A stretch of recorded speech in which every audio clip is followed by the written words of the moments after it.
जब भी आपसे पूछा जाता है क्या हाल है, तो एक रेडीमेड आंसर ही परोसा जाता है जी, मैं ठीक हूं। लेकिन सच्चाई ये है सर, हिंदुस्तान का प्रत्येक आदमी बाई दिस वे और दैट वे बीमार है सर। और आज थोड़ा इतिहास में वापस चलते हैं जी। पहले युद्ध होता था सर, इंसान ही इंसानों का कत्ल करता था जी। और आज भी वही कत्लेआम सेम चल रहा है सर। आदमी ही आदमी को मार रहा है सर, इंसान ही इंसान का कत्ल कर रहा है जी। और सर हमें ठीक से समझना है जी, जिस आदमी ने भी मोमोज बनाया है, क्या सर आपकी सेहत के लिए बनाया है? जिस आदमी ने भी बर्गर बनाया है, क्या आपके स्वास्थ्य के लिए बनाया है सर? और जो आदमी रिफाइंड के अंदर कुछ भी आपको तल के दे रहा है, फ्राई करके दे रहा है, सर क्या आपके स्वास्थ्य का ख्याल है उसको? और आप क्या सोचते हैं सर, ये जो सब कुछ आज मार्केट में चल रहा है, ये आपकी सेहत के लिए चल रहा है? और सर मैं आपसे रिक्वेस्ट करना चाहता हूं जी, इतनी शराफत अच्छी नहीं होती सर।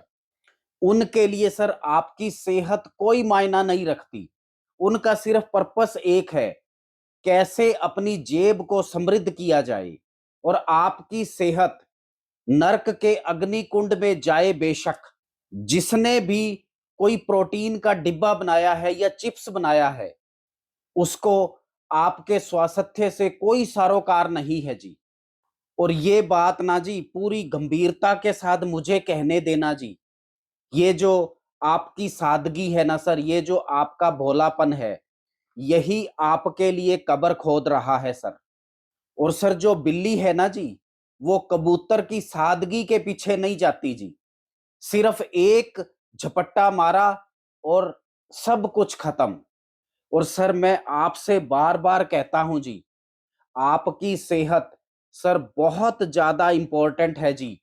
क्यों हम बार बार कबूतर बन रहे हैं सर? बर्बाद गुलिस्ता करने को एक ही परिंदा काफी था। यहां तो हर शाख पे उल्लू बैठा है। हाल ए गुलिस्ता क्या होगा सर? और सही मायने में देखा जाए ना जी, आज आलम है सर, हर 10 में से एक दुकान आपका हॉस्पिटल है जी। कारण बड़ा स्पष्ट है सर, हम खाने का सलीका भूल गए हैं सर। हम खाने की मर्यादा भूल गए हैं जी। और मेरे वीर जी यहां ध्यान देना जी, 100 में से 90 आदमी सर आपको कबूतर बना रहे हैं जी। लेकिन ये सेहत आपकी है सर, ये स्वास्थ्य आपका है जी। इसके लिए उत्तरदायित्व भी सबसे ज्यादा आपका बनता है सर। और मेरे कहने पे ना जी, आज के बाद एक काम जरूर करना जी, आपकी थाली को कम से कम 4 बार देखना सर, कि इसमें से क्या अच्छा है जो मैं खा सकता हूं, और क्या ऐसा है सर। कॉन्फिडेंस के साथ कहना जी, फकर के साथ कहना जी, मैं ये चीज नहीं खाता जी, इसकी प्रकृति मेरे साथ मैच नहीं करती सर। और ये जो आपकी थाली है ना जी, ये बिचौलिया है सर, मंडप सजा हुआ है। और आपका लगन है ना, वो बीमारियों के साथ हो रहा है सर। और सर बहुत अफसोस के साथ कहना पड़ रहा है जी, आदमी शिक्षित नहीं हो रहा सर। और जिसको आप ये डिग्रियां बोलते हो ना जी, वो सिर्फ कागजों का संग्रह है सर, दस्तावेजों का जखीरा है जी। और एक चीज और कहने का अधिकार देना सर, आज के ये तथाकथित शिक्षित इंसान से पहले वाला आदमी कहीं ज्यादा बेटर था सर। क्यों? क्योंकि उसको ये स्वास्थ्य की जो गीता है, इसका पूर्ण ज्ञान था जी। जो एक बार खाए वो योगी, जो 2 बार खाए वो भोगी, और जो 3 बार खाए वो रोगी। सर अब तमाशा ये है, आपने खा खा कर इस ट्रक को ओवरलोड कर लिया है सर। अब कम से कम एक टायर तो जरूर फटेगा जी। और एक अति और होना बाकी है जी। एक और पथभ्रष्ट कंसेप्ट समाज में चल रहा है जी, कि ये कम खाएंगे तो पोषण कहां से मिलेगा। Protein deficiency, vitamins deficiency, this and that. और इससे चाइल्डिश और बचकाना बात कोई और हो नहीं सकती सर। हम जो बेसिक फंडामेंटल नॉलेज थी ना जी, वही लैक कर गए। कहीं ऐसा तो नहीं सर, ये जो आपकी मॉडर्न साइंस है यही आपको भटका रही है जी? सर यहां भी आयुर्वेद का तर्क ज्यादा न्याय संगत है जी।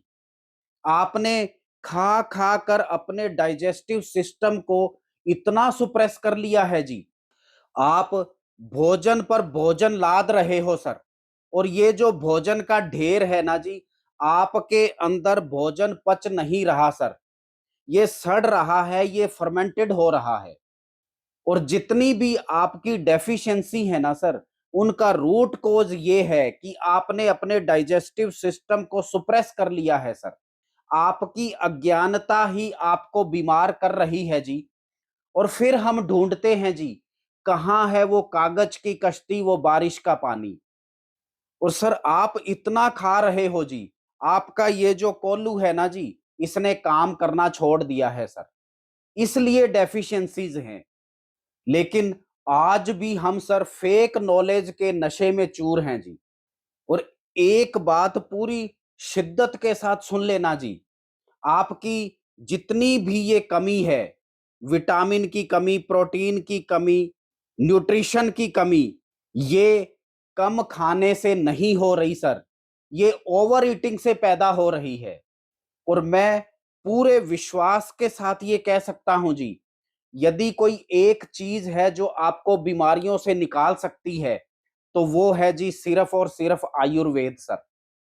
और इस समाज को ध्यान से देख लो सर, लोग अपनी जिंदगी नहीं जी रहे, वो सिर्फ बीमारियों से संघर्ष कर रहे हैं सर। और इस रणभूमि का अंतिम अध्याय भी पढ़ लेते हैं जी। जब द्रौपदी का सर चीर हरण हुआ ना जी, तो विदुर बिल्कुल शांत थे सर, बिल्कुल चुप थे जी। क्योंकि वो भली भांति जानते थे सर, जो समाज अपनी मर्यादा खो देता है ना जी, वो अपने विनाश की पटकथा लिख रहा होता है जी। और मुझे बहुत अफसोस के साथ कहना पड़ता है जी, आज इतिहास खुद को दोहरा रहा है सर। हम अपने विनाश की स्क्रिप्ट सर खुद लिख रहे हैं जी। हम इतना खा रहे हैं सर, कोई मर्यादा नहीं। हम क्या खा रहे हैं सर, कोई मर्यादा नहीं। हमें सर अपनी प्रकृति का ही ज्ञान नहीं है कि हमें किस वक्त पे क्या खाना चाहिए। सर ये पढ़े लिखों की शैली नहीं है सर। और सर हम सफर होने के नाते आपसे कहना चाहता हूं जी, सर ये स्वास्थ्य आपका है सर। आप अपनी जो ये कश्ती है, ये सर किसी और के हाथ में मत दो, किसी मझधार की तरफ ले जाएगा सर। और सर आप अपनी कश्ती को पूरी जिम्मेवारी के साथ इसको मंजिल तक लेके जाना, ये आपका उत्तरदायित्व बनता है सर।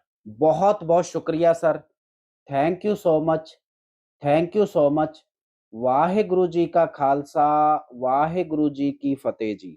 जो मरे बहुर न मरना होए, बहुर न मरना होए।